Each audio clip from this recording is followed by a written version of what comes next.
If I was to encapsulate proper throwing mechanics, I can actually do it in a sentence. It is a rhythmic sequence of correct positions. Basically, in a couple words, my lower body delivers my front side delivers my upper body delivers my arm delivers the baseball.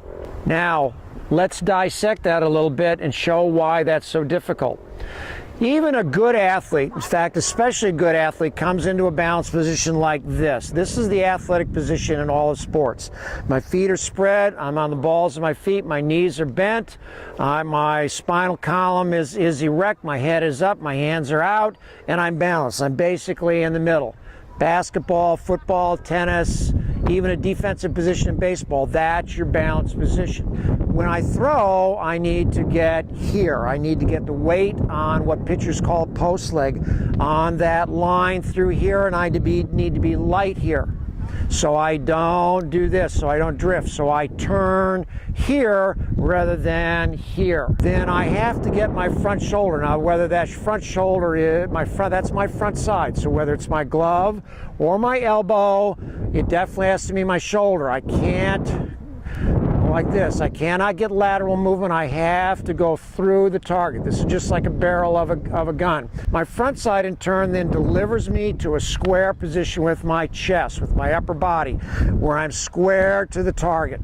And finally, that delivers my arm. So it's lower body delivers my front side, delivers my upper body, delivers my arm. Now you can easily see why this is so difficult to do. Again, we start with balance. Your body does not want to balance like this. Your body wants to balance this way. Second of all, under the stress of competition, I'm going to want to do that fast. When I do it fast, I get out of sequence. I get out of that controlled position. Rhythmically, what I have to do is I'm going to use an improper word, but my rhythm has to be, I have to go slow enough with my front side to pull myself through properly. When I rush, then I get out of sequence. Then I get drifting with my upper body, I get head movement. Now, here's the final thing. That stress goes to my arm. And it's not just performance, this is where injury occurs. If I do this correctly, then I'm obviously using my big muscle groups to pull myself through so that basically my arm follows those big muscle groups. I mean, it's not only the last thing in that chain, it's also the weak link. So if I in any way am not correct, and again, competition demands, kind of requests that I be improper, when I am improper, then I don't perform as well because I put my arm in a weak position, and also the stress goes to that weak link. One of the real illusions, and again, non-instinctive things when you teach, is that you don't throw a baseball up in the air. It's not a jump shot. A lot of professionals use a basketball term, and they say it is a dunk shot, that we're reaching over and snapping down. And it's really true. If you want to get a couple of phrases, it's a matter of going out, snapping down. If you watch the major league game, oftentimes you don't see kids do this. What they do is they throw these big balloons, and yet you see major leaguers in the outfield especially, and even sometimes in the infield, they will actually use the ground. They'll throw the ball down and skip on purpose, because obviously this trajectory is shorter than this. A couple of small drills that we want to do. One is where, I'm sure you've seen this, we're going to demonstrate this in a second, where you just get the player to snap his wrist and actually snap down and out on a ball. To get them to get that feeling of snapping their wrist is a drill where they just do this. Just take the ball and spin it up. Here's another very easy thing, is just get a kid to sit here and just snap the ball down. Just snap it down. And all of a sudden they get the feeling they're not just doing this, they're not pushing the ball, releasing the ball, they're actually snapping down on the ball. With Jaeger Sports, he does his long toss in two phases. One is where on purpose they get some arc to the throw. Now, that does not mean that I'm going to be back here and I'm going to be up here. I'm going to employ proper mechanics, but I'm going to release, instead of out here, I'm going to be up here. And the purpose of that is to open up that circle, is to get players away from the instinct to be here, is just naturally loosen that arm up on purpose, is to just get some arc in it. Again, not throwing it uphill, but to arc and just to increase that range of motion, get some flexibility so we're nice and long. Here's two very important words, long and loose.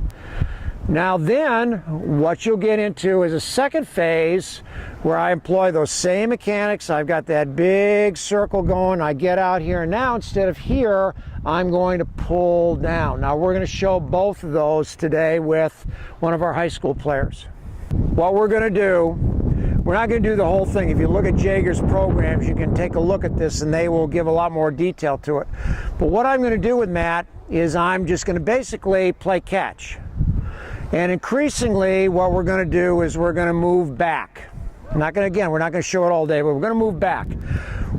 As now, there's no time on this. I don't go, okay, 5 throws, move back, 10 throws, move back. It's based on being aware of that shoulder, being aware of that shoulder getting loose. As the shoulder gets loose, then the natural capacity to lengthen out will change. Now, obviously, this is a program that you do often. Okay, you don't take a break for, because we want to develop that muscle memory, that feeling, that looseness in that joint, that looseness in that arm, that length. So we want to keep that. We want to keep that going. This is not something you do once a month. This is something you do on a regular basis. And when you do it, there's no time on this. Now he may get, I'm going to make this up, to 30 yards, 90 feet, and he's going to say, okay, that's good for today. And then we increase it. Okay, there's no time limitation on this. The idea is to just get that circle opened up. Now, on purpose, I want him to really get that arm opened up. I want him to correct mechanically. I want him to be balanced here, get his front shoulder through, but open that up and get a release point about here, where he just gets some arc to it in order to just simply get that shoulder opened up.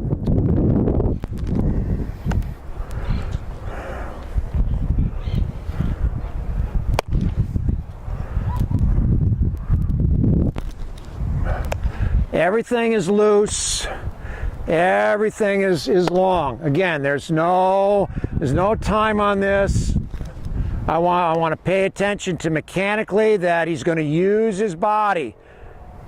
I don't want him to use his arm. I want him to get confident, let his legs snap, provide some snap his legs, and in a way let his arm be along for the ride. Let his arm follow his balance position. Believe it or not, that's harder mentally than you think it is. Again, instinctively, they want to throw hard. And I have to teach them, and this is a good age. Right now, he's 15, 16. If you want to be an elite player, you got to do this. You've got to learn to get in a proper tempo, to let your arm get loose rather than pushing the ball with your arm. This muscle is not as big as these. We have to learn to use our legs properly, just like that. You want to see this in detail, look at some of the programs with Jager Sports. I believe it's jagersports.com. Now, once we have that upper body correct, we have our balance correct, we've got that shoulder opened up, and we got our arm nice and long and loose, then we get into what Jager calls a pull down phase. So what I'm going to do is, instead of being up here, now I'm going to get out here, and I'm going to snap the ball down. Now again, when you're working with a younger player, this is tough. This is non-instinctive. So what we do, a trick that I learned is, on purpose, I make them throw the ball into the ground. Now I'll get separated like I am here, and if you'll take a look, you pan over and you see we have a series of cones right here. And we'll say, okay, throw into the first cone, throw in the second cone, then throw to me. And what that does is, you see what I'm doing is I get in and throw out and down. Down is easy. Then increasingly we just elongate. Okay, and I'm going to do it from here.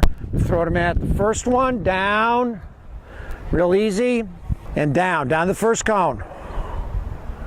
That's it. Okay, and then I'm going to go second cone. So see, I'm going out and down. Down and out. Now third cone. Out. Whoa. Down. Not bad. Not great. Out. Down. And now I'm going to go all the way to mat. With that, again, I've got that long, loose circle. I'm going to reach out and snap down.